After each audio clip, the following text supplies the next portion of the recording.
Tuende katika maandiko yetu katika kitabu cha Wafalme, mlango wake Wafalme wa pili, 2 Kings chapter 4 verse 8. Msomaji mzuri akaweze kunisomea pale pale.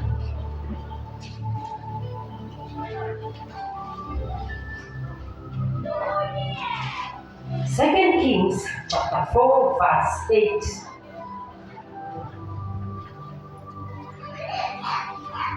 Wafalme wa pili mlango wake ni wa 4 mstari tuanzie mstari wa 8.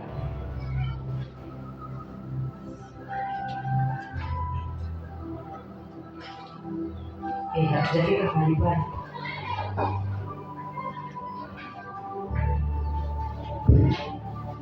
Wafalme wa pili mlango wa 4 mstari wa 8. Biblia inasema hata ikawa siku moja Elisha alikwenda Shunemu, na huko kulikuwa na mwanamke mmoja mwenye cheo, naye akamshurutisha aje ale chakula. Ikawa kila alipopita njia ile huingia kule chakula.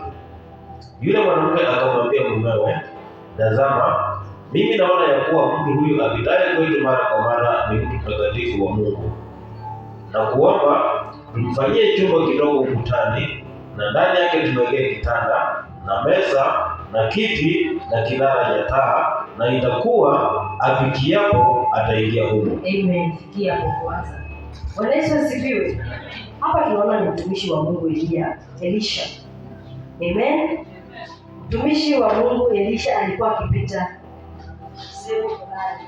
Bwana Yesu asifiwe. Na kulikuwa na mwanamke mmoja ambaye alikuwa na cheo. Mwanamke huyu wakati alipomuona huyu mtumishi wa Mungu, aliambia mumewe ya kwamba naona huyu mtu ambaye anapita ni mtumishi wa Mungu, na acha tumtengenezee nyumba kidogo na tuweke ndani meza, tuweke taa, ili wakati huyu mtumishi wa Mungu atakuwa akipita, atakuwa akiingia katika kile chumba, anakula chakula, anapata mahali pa kupumzika, anapumzika. Amen. Huyu mama akitu na shukuru ya kwamba aligundua huyu ni mtumishi wa Mungu, kwa sababu huenda yeye pia alikuwa mtumishi wa Mungu. Altars attract altars. Bwana Yesu asifiwe. Madhabahu yanavuta madhabahu. Huyu mama kama angekuwa mtumishi wa Mungu, angejua huyu ni mtumishi wa Mungu, kwa sababu pengine angeona tu huyu ni mtu wa kawaida, lakini kwa sababu huyu mwanamke aliona huyu mtumishi, akamtambua. Amen. Na mimi nashukuru kwa sababu ya huyu mtumishi wa Mungu Elia. Mafuta ambayo ilikuwa ndani yake iliashiria ya kwamba yeye ni mtumishi wa Mungu. Haleluya. Watu wanapokuona wewe wanaona nani? Katika maisha yako watu wanapokutazama ukitembea wanaona nani? Katika kuongea kwako wewe, unapoongea watu wanaona wewe ni nani? Amen. Unapovaa watu wakikuona asua wanasema wewe ni nani? Amen. Nashukuru kwa ajili ya mtumishi wa Mungu Elisha. Alipokuwa akipita katika barabara ile, walitambua ya kwamba ni mtumishi wa Mungu. Amen. Akatengenezewa chumba. Wakati alitengenezewa chumba, wakaweka ndani kiti, wakaweka kitanda, wakaweka meza, wakaweka taa, ya kwamba kila wakati atakapokuwa akipita akiweze kuingia mahali pale. Tuendelee. 11 inasema, ikawa siku moja akafika huko, akaingia katika chumba kile akalala. Akamwambia Gehazi mtumishi wake, muite yule Mshunami. Naye alipokwisha kuitwa, akasimama mbele yake. Akamwambia, sema naye sasa. Tazama, wewe umetutunza sana namna hii, utendewe nini basi? Je, uombewe neno kwa mfalme au kwa amiri wa jeshi? Yule mwanamke akamjibu, mimi ninakaa katika watu wangu wenyewe. Akasema, basi atendewe nini? Gehazi akajibu, hakika hana bwana na mumewe ni mzee. Akamwambia, kamwite. Naye alipokwisha kuitwa, akasimama mlangoni. Akasema, panapo wakati huu mwakani utamkumbatia Bwana. Akasema, la, bwana wangu, wewe mtu wa Mungu, usiniambie mimi mjakazi wako uongo. Amen. Bwana Yesu asifiwe. Amen. Mtumishi wa Mungu Elisha anakuja kwa ajili ya kubadilisha historia ya familia pale. Amen. Amen. Hata wakati walipokuwa wanamwalika anakuja na kula, ikafikia mahali wanamuuliza, nikufanyie nini? Amen. Mjakazi anasema ya kwamba hawana mwana, hawana mtoto. Wakiangalia mume wake ni mzee. Amen. Bwana Yesu asifiwe. Elisha alikuja mahali pale kwa ajili ya baraka. Na wakati walimuita huyo mzee, nashukuru sana kwa ajili ya mama. Maana alikuwa mama mnyenyekevu na mtiifu. Alitambua ya kwamba huyu ni mtumishi wa Mungu. Akawa mama ambaye ni mkaribishaji. Amen. Na katika kukaribisha kule yule mtumishi wa Mungu alikutana na baraka zake. Maana wakati mtumishi wa Mungu aliuliza nikutendee nini? Akasema mfanyakazi wake akamwambia, hao watu ni wazee. Hao watu wameishi lakini hawana mtoto. Wakiuliza mama anasema mume wangu ni mzee. Bwana Yesu asifiwe. Lakini kinachonifurahisha, mtumishi wa Mungu alinena. Akaambia mwanamke ya kwamba mwaka ujao wakati kama huu utakumbatia mwana. Amen. Na katika hiyo hali, mama akasema, mimi usiniambie uongo. Usiniambie uongo tu, akiangalia mzee wake ni mzee zaidi. Lakini mtumishi wa Mungu akamwambia, utakumbatia mwana. Bwana Yesu asifiwe. Tukisonga chini.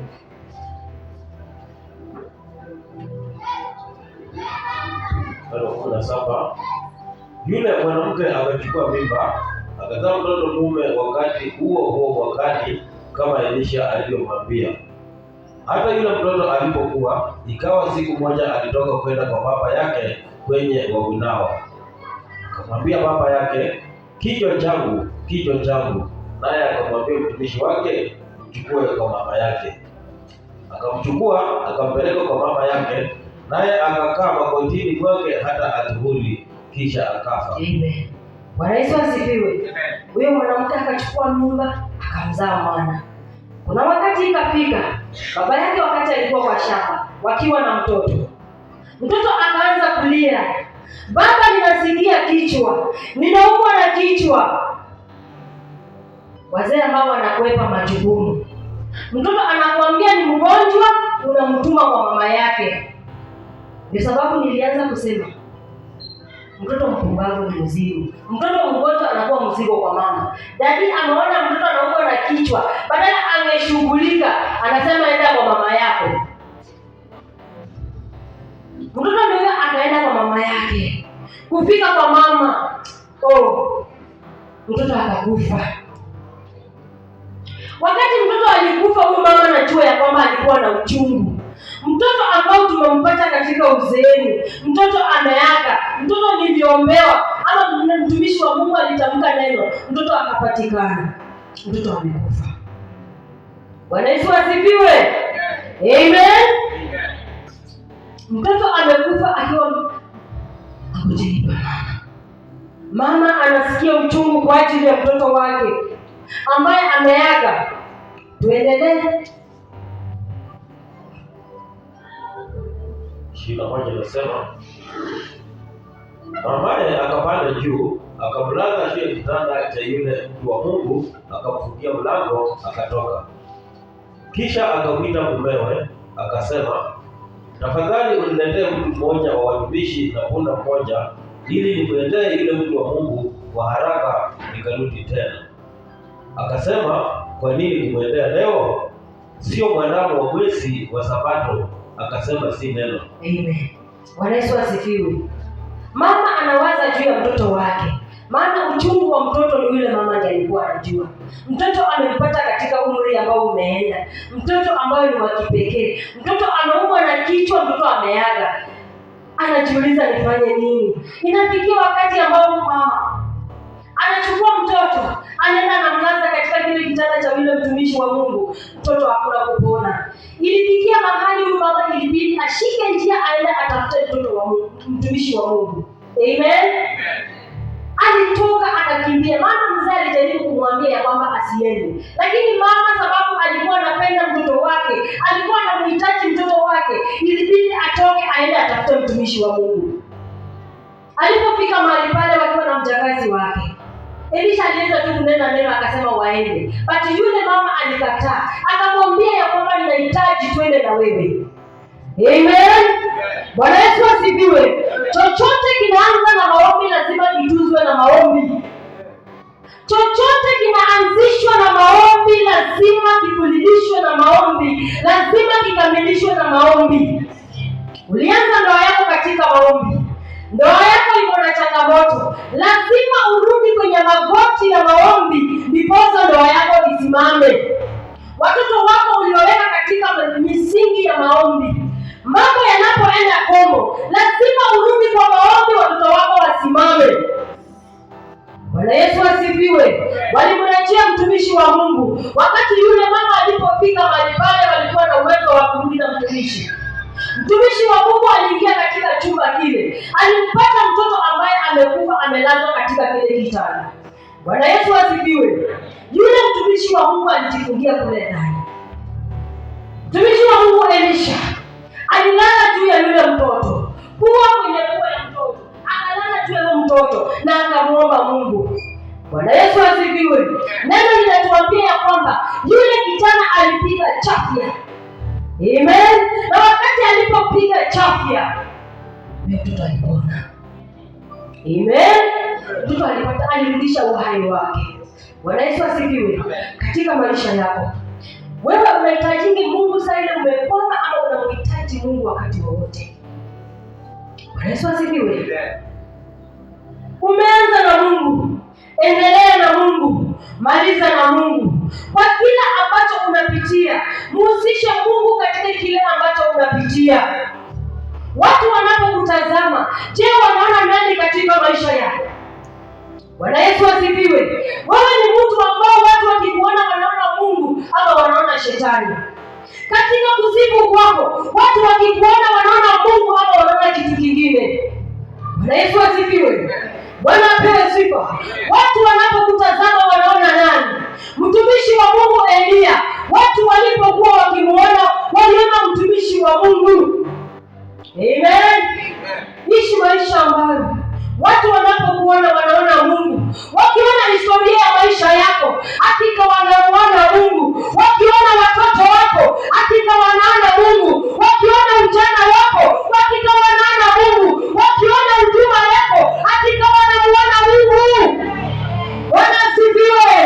Watu wanatakikana wanapokutazama, hakika wanamuona Mungu. Wanapoona huduma yako, hakika wanamuona Mungu. Wanapoona ujana wako, hakika wanamuona Mungu. Wanapoona watoto wako, hakika wanamuona Mungu. Wanapoona wazazi wako, hakika wanamuona Mungu.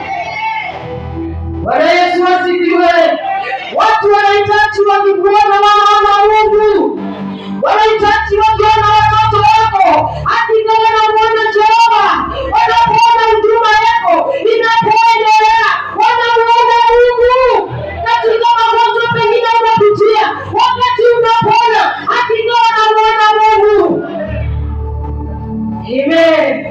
Wakati watu wanapokuona wanaona nani? Watu wanapokuona wanahitaji wanamuona Mungu. Wanapokuona ukitembea, wanahitaji kumuona Jehova. Haleluya. Bwana Yesu asifiwe. Ninashukuru Mungu kwa ajili ya mtumishi wa Mungu Elisha. Maana kuwa mtumishi wa Mungu ni gharama. Amen. Unatamani kuwa mtumishi mkubwa, lakini haujui gharama ambayo iko katika utumishi. Unatamani kuwa mchungaji, lakini haujui gharama iko katika uchungaji. Kuwa mchungaji ni kusimama kwenye pengo. Kuwa mtumishi wa Mungu ni kupiga magoti, ni kumlilia Mungu, ni kulilia wengine. Jambo linapoharibika, hautatazama huku na kule, utamtazamia Mungu. Wakati watu wanapoona wewe aulani, unamuita Mungu. Waachilie tatizo, waachilie kanisa, waachilie huduma, waachilie vijana, waachilie wamama. Haleluya. Kuwa mtumishi wa Mungu si rahisi. Kupigwa mawe si rahisi. Kuhudumia watu si rahisi. Inahitaji mkono wa Baba. Inahitaji neema. Inahitaji maombi. Katika huduma si rahisi, pasipo maombi si rahisi. Huduma wako bila maombi si rahisi. Hautaweza pasipo kwenda kwa magoti. Hautajikonekti na Mungu pasipo maombi. Amen. Bwana Yesu asifiwe. Watu wanapokuona wanaona nani? Unapotembea watu wanaona nani? Unapohudumu watu wanaona nani? Unapomwinua Baba watu wanaona nani? Wanapoona watoto wako wanaona nani? Wanapoona mume wako wanaona nani? Wanapoona mke wako wanaona nani? Watu wanaona nani wanapokutazama? Haleluya! Bwana Yesu asifiwe. Watu wakutazamapo wanaona nani? Mtumishi wa Mungu Elisha alijulikana kwa sababu ya kile ambacho alikuwa amebeba. Wewe ni mzee, lakini watu wanapokuona, ukiambia mtu umeokoka, watu hawaamini, sababu umekuwa mtu wa mipango za kando, ambapo watu wakikuona badala waone Yesu wanaona mipango za kando.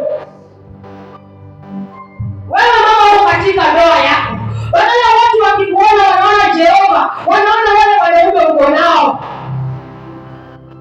Wewe kijana, watu wakikuona badala waone Yesu wanaona wewe ni mwizi. Watu wanapokuona wanaona nani katika maisha yako? Watu wanapokuona wanaona nani? Bwana Yesu asifiwe.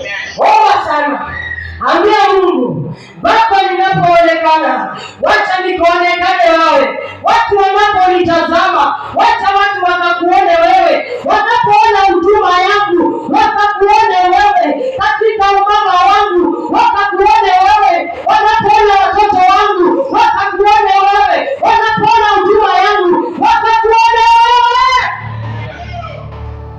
Bwana Yesu asifiwe. Watu wanahitaji wakikuona wanakuona Jehova. Watu wakikuona wanaona Mungu. Watu wakikuona Sister Phyllis wanaona Baba. Ukianza kuomba, Roho anashuka, anaachilia nguvu, anaachilia upako. Maana wanamuona Yesu. Unapopita watu wanaona ni mtumishi wa Mungu. Watu wanaona Jehova. Haleluya. Watu wanapokuona wanaona nani? Wanaona tu yule mama msengenyaji, yule mama mjanja, yule mama mkora, ama wanaona nani? Watu wakutazama wapi? Wanaona nani katika maisha yako? Bwana Yesu asifiwe. Amen.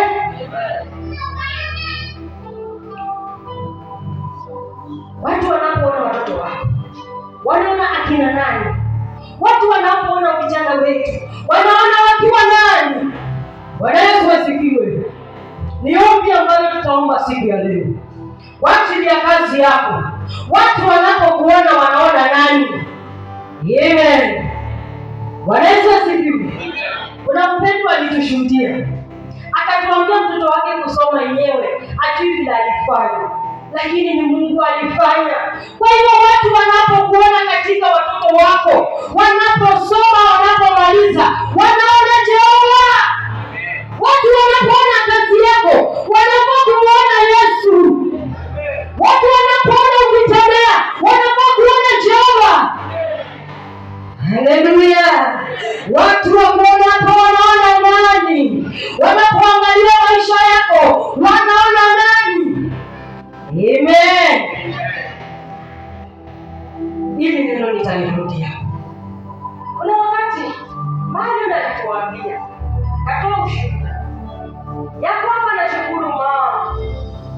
Sasa watu wanalala, mama anaamka 3, anaomba kwa ajili ya watoto wake, anaomba kwa ajili ya mume wake. Ni gharama. Ndio usitamani ndoa ya mwingine. Siwezi tamani ndoa ya dada Lilian. Iko na gharama yake.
Amen. Ambia Baba, achilia vya kwangu, nipe neema ya jambo fulani. Ninapoitana Jehova, watu wanaponitazama wanakuona wewe, wanapoona huduma wangu wanaona huduma yako, wanaponitazama katika kutembea kwangu wanakuona Jehova, wanapoona watoto wangu wanakuona. Haleluya. Watu wanapokuona wanaona nani? Wanapoangalia watoto wako wanaona nani?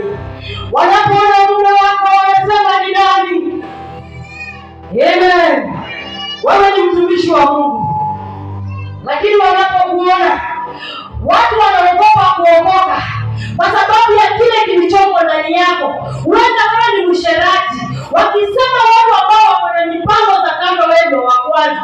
Watu wanasema kama hiyo ndio wokovu, wacha wokovu ikae. Wewe ni unatembea katika njia ambayo ni chafu. Ili hata ukiambia mtu aokoke, anasema kama hivi kuokoka, wacha wokovu ikae. Wacha nibaki kwa dhambi. Wewe hubiria mtu aokoke. Sababu ni nini inasomeka katika maisha yako? Ni nini inasomeka katika historia ya maisha yako? Ndio uko na miaka tunakuheshimu, aidha ni mingi ama kidogo, lakini watu wanapokutazama ni kurukaruka. Watu wanapokuona, instead waone mtumishi wa Mungu, wanasema ule alizuia. Bwana Yesu asifiwe. Watu wanapokuona wanaona nani? Haleluya. Inahitajika watu wanapokuona wanaona Yesu. Wanasema kama huyu Mama Magdalena alipitia hii hali, yenyewe kuna Mungu. Kama huyu fulani alisema kanisani akiomba kila wakati, kama maisha yake imefikia hapa, hakika kuna Mungu. Kama huyu fulani watoto wake wamesoma, anaishi peke yake, hakika kuna Mungu. Bwana Yesu asifiwe. Bwana Yesu apewe sifa. Watu wanahitaji wanapokuona wakamuone Mungu, si watu wanapokuona wanakuja kuchukua mabibi zao, wanakuja kuchukua waume zao. Watu wanahitajika wakikuona wanaona Yesu. Amen. Watu wanapoona watoto wako wanamuona Jehova, wanapoona huduma wako wanaona Yesu. Amen. Bwana Yesu asifiwe. Watu wanahitaji wakikuona wanaona Jehova. Hata yawe magumu, hata yawe mazito, baki na Yesu, ishi na Yesu. Mulilie Baba, Mungu katika maombi yanapokuwa mazito, ambia Baba, niko hapa katika mazito, katika machungu, usiniache. Mungu wetu ni mwaminifu, hata kuacha. Hata kama milima imeruhusiwa kiasi gani kwa maisha yako, Baba yetu anaweza. Yeye ni Mungu anayetengeneza njia hata pasipo na njia. Unapofika mwisho, anaanza mwanzo mpya. Unapoona ya kwamba umeshindwa, Mungu wetu hashindwi. Wakati magonjwa yanakufikisha mwisho, haijalishi ni magonjwa ya aina gani, kinachotalisha ni ya kwamba usemi wa mwisho unatoka kwa Jehova. Majibu yetu katika maswali, katika maombi ni ya Jehova.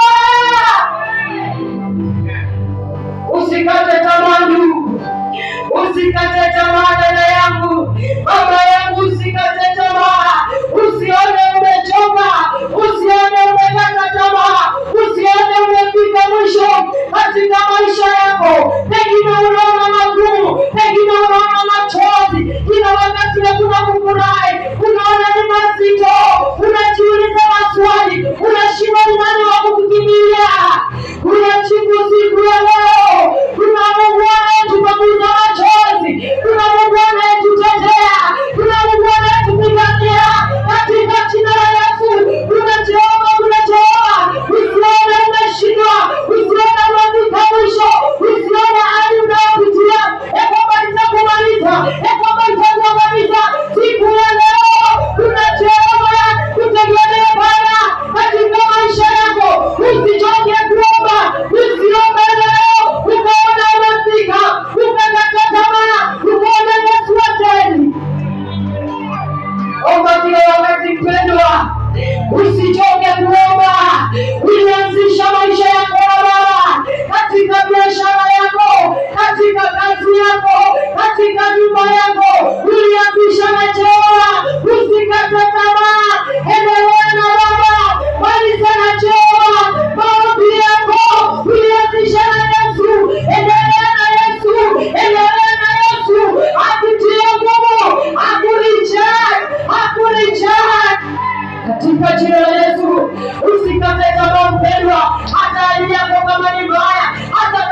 Usikate tamaa.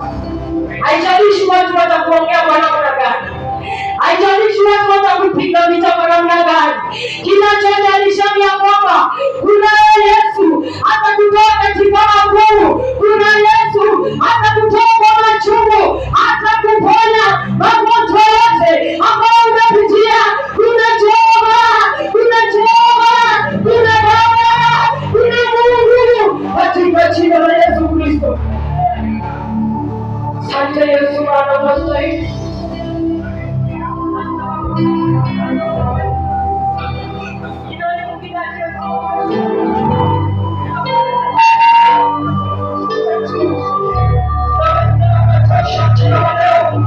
Simama kwa miguu yako, simama kwa miguu yako Jehova. Watu wanapokutazama wanaona nani? Katika maisha yako watu wakutazama wanamuona nani? Simama kwa miguu yako. Yesu,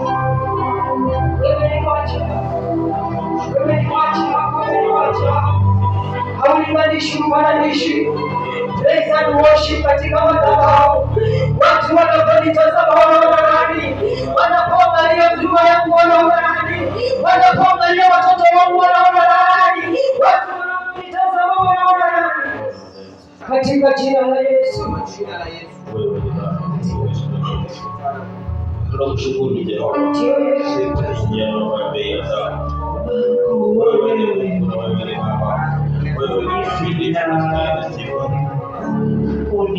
Tunakushukuru kwa kila utukufu.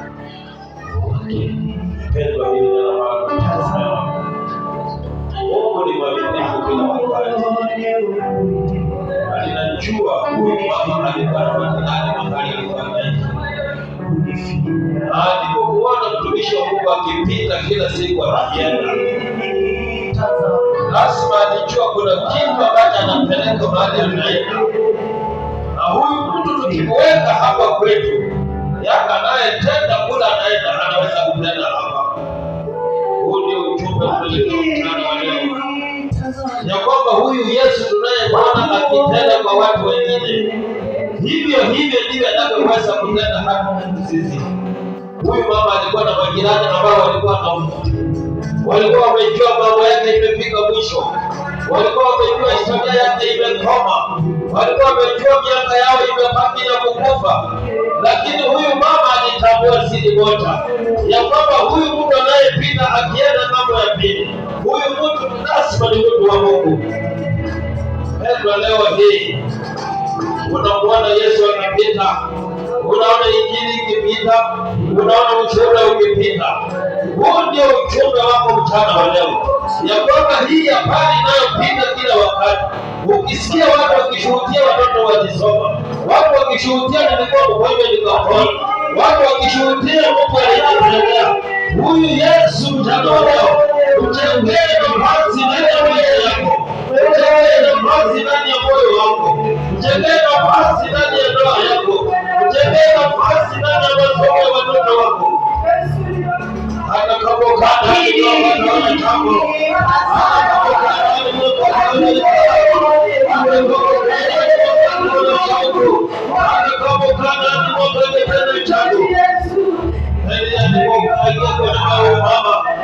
alisema mtende huyu mama, anakuwa shamba inakutendewa. Yesu akiwa ndani yako mpendwa, unachamba ni Mungu, unachamba anataka kabisa mahali mtanaolewe. Wewe unaona haiwezekani. Huyu mama alisema usiniambie uongo mtumishi wa Mungu. Lakini leo hii Yesu akasema yeye ndiye yule chana na milele. Huyu mama pia sema mtoto wake alifika mahali akakufa. Mama hakukufa moyo, maana alijua kile kwa Mungu nikamuita kuendesha. Wale waliokuwa na mgonjwa wakasema ndio kwa Bwana. Leo hii Yesu anataka kutendea jambo. Mungu anataka kubadili ndani ya roho. Baba huyu aligundua siri, akajua tukitoka kupanda kutoka kwa Bwana, tujenge nyumba ndani ya nyumba yetu. hakuna nafasi ndani ya moyo wako, hakuna nafasi ndani ya jamii yako, hakuna nafasi ndani ya ndoa yako, hakuna nafasi ndani ya kazi yako. Mahali unamjengea Bwana nyumba, ukiingia kazini unasema hapa ndio Mungu. Mungu akikaa ndani ya jamii yako, Mungu akikaa pamoja na wewe, Mungu akikaa pamoja na jamii yako, hata watu waliokuwa wakipita walijua ndani ya nyumba wamekaribisha kwa basi. Wakaribisha Yesu mchana wa leo, wakaribisha Bwana jioni hii, wakaribisha Bwana jioni hii, wakaribisha Bwana jioni hii. Mwambie Yesu mwenyewe, umekuwa ukipita upande wa wale, lakini leo nimechukua nafasi na kuchagua ndani ya moyo wako. Wakati utakapokuwa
Yesu anapokuwa, Yesu anapokuwa, Yesu anapokuwa, Yesu anapokuwa, Yesu anapokuwa, Yesu anapokuwa, Yesu anapokuwa,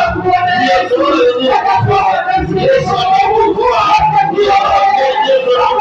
Yesu anapokuwa, kazi hiyo moja, Yesu anapokuwa, biashara hiyo moja, Yesu anapokuwa,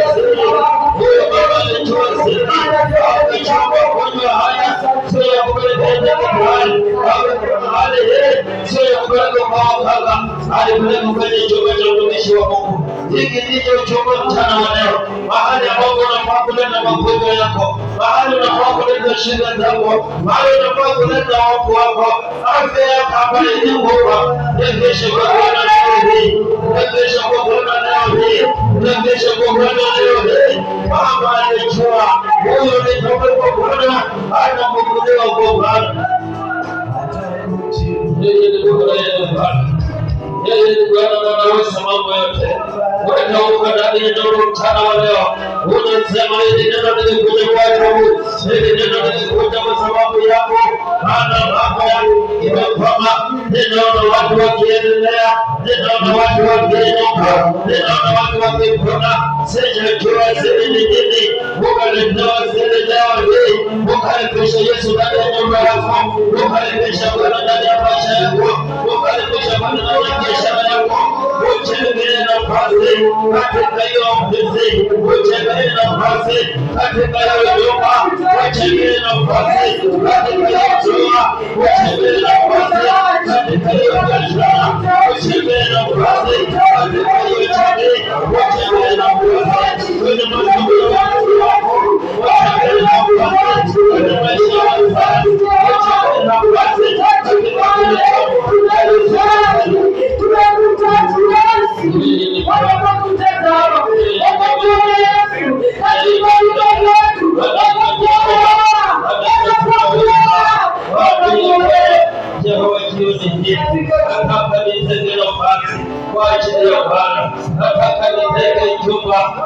ajili ya Bwana. Nataka niweke kitanda na meza mahali Mungu anashuka. Ninajua huyu mama alipata kwa sababu aligundua siri ya kwamba huyu anayependa mtumishi wa Mungu. Leo hii tunaye Yesu. Yesu wa Nazareti amekufa msalabani leo hii. Aliwaambia wale wa mama, msiniendelee mimi, jililieni nyinyi na watoto wenu, maana kazi ya msalaba mtampate, ninaenda kuikamilisha. Lakini hatima yenu baada ya hapa itakuwa ni nini? Alitupatia siri, akasema tukililia na tulia. Hivi ndivyo huyu mama alivyotambua. Wakati mtoto wake amekufa, mama alijua kuna mahali nitampeleka kwa mtumishi wa Mungu, na aligundua siri mapema. Tengeneza nafasi ndani ya moyo wako leo hii. Tembea Yesu choma katika nafsi yako. Tembea Yesu nafasi ndani ya moyo wako. Mahali atakuwa anakaa, mahali atakuwa anatembea, mahali atakuwa anakunenea. Wengine Yesu anatamani kutunenea, lakini hana nafasi. Yesu anatamani kutuhudumia, lakini hatujampa nafasi. Yesu anatamani atuponye, lakini moyo wetu tumejaza. Hakuna nafasi ya Yesu kuingia, hakuna mahali ya Yesu kutembea, hakuna mahali ya Yesu kukunenea. Tumejaza mambo yetu na mahitaji yetu, tumejaza mioyo yetu na shughuli za kila siku, tumejaza mioyo yetu na biashara zetu, tumejaza mioyo yetu na mahitaji yetu. Yesu hana nafasi. Huyu mama alicheka nafasi, akasema ndani ya nyumba hii lazima tuweke nafasi kwa ajili ya mtu wa Mungu, maana iko kuja kutuokoa. Chenga nafasi mchana wa leo ndugu, ndani ya moyo wako tengeneza nafasi. Hata kama unaona kumejaa, tafuta chumba mahali. Huyu mama si kwamba alikuwa na vyumba vingi, si kwamba nyumba ilikuwa kubwa, lakini alisema hapa kwetu tukate nafasi kidogo tumletee mtu wa Mungu. Yesu anatosha. Tunataka tumuite Bwana jioni ya leo. Yeye ni Mungu na anaweza mambo yote. Hakuna jambo limshindalo yeye. Anaitwa Simba wa Yuda. Huko miongoni mwetu nasema tuombe pamoja na wewe. Ningependa uinue mkono, ishara ya kwamba useme Jehova jioni ya leo. Ninatenga nafasi ndani ya moyo wako. Mahali utakuwa unaingia, mahali utakuwa unanihutumia, mahali utakuwa unaniombea. Huenda ni magonjwa imekukumba. Yesu anaangalia baada atakapopitia ili afike kwa hiyo magonjwa, lakini nafasi imejaa. Jioni leo tunataka kutenga nafasi ndani ya maisha yetu, ndani ya mioyo yetu, ndani ya jamii zetu, ndani ya ndoa zetu, ndani ya biashara zetu, mahali Mungu atakaa ili atuhudumie. Nataka niombe pamoja na wewe mtu wa Mungu. Sijui ni hali gani ambayo unapitia, sijui ni majongo gani ambayo uko nayo. Leo hii tunayaleta mbele za Bwana. Huyu mama alijua hii magonjwa si ya daktari, hii magonjwa si ya waganga. Alimleta mtoto kwenye kitanda cha mtumishi wa Mungu. Pale utakapojenga nafasi ndani ya moyo wako, hapo ndipo Mungu atakapohudumu. Tumwamini Mungu. Baba, katika jina la Yesu Kristo, wewe ni Jehova na wewe ni Mungu. Wewe ni Alfa na Omega. Wewe ni mwanzo na mwisho Jehova. Neno limepita mchana wa leo Bwana kuhusu huyu mama aliyekaa akaona ni vyema acheke nafasi kwa ajili ya Bwana. Jehova, ndani ya mioyo yetu Baba, tumejitoa kama watoto wako kuanzia leo hii Bwana.